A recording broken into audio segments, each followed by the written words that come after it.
Now this video might not be to everybody's cup of tea, but it is interesting. Here you can see a very large house spider outside an old wardrobe.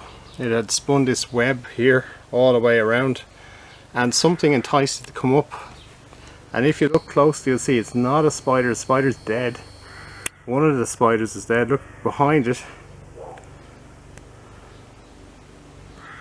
Here's another spider. Look at that. It's in the jaws of a false widow. A noble false widow, as they call it, Steatoda nobilis, and that's the one that we know can give us a bite. And the false widow is living in that keyhole, believe it or not. But it's killed a much bigger house spider. And they are spider predators. And there aren't many other creatures that will have a go at Steatoda nobilis. Now, you might be finding it a little hard to see false widow, but the false widow is the one here with its back towards the keyhole, and the big house spider is here in its jaws.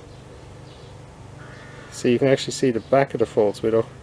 False widow is pretty big actually. It's about as big, almost as big as the spider it's killed. It's a big false widow. Now if I touch this web, watch, in goes the false widow, leaving the remains of the huge house spider, and you can see that house spider has a pair of really big jaws on it, pointing downwards.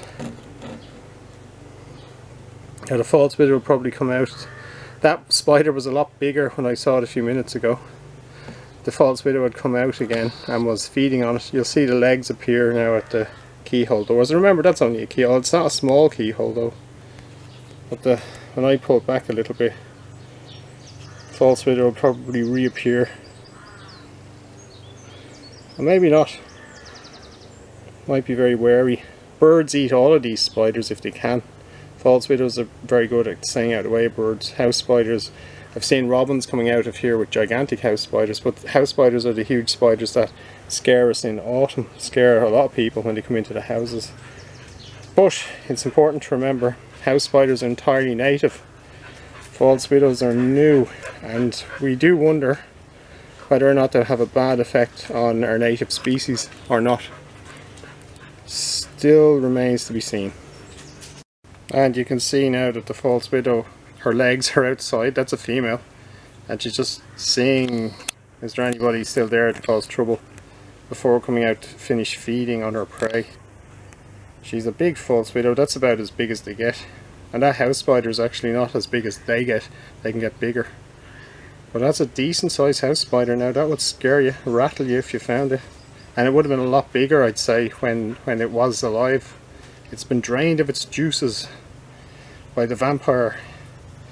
But as I said before, false widows are mainly spider predators. They will eat woodlice a lot. And by the way, all that noisy panting is in fact a dog which has come into a polytunnel and is overdressed for it. Because we are in a polytunnel, spiders in here get pretty big because of the heat. In summer, in fact, I've seen house spiders, huge ones, strolling out of here when it gets very hot. Well, let's make the false widow's legs disappear. Yay, there we go.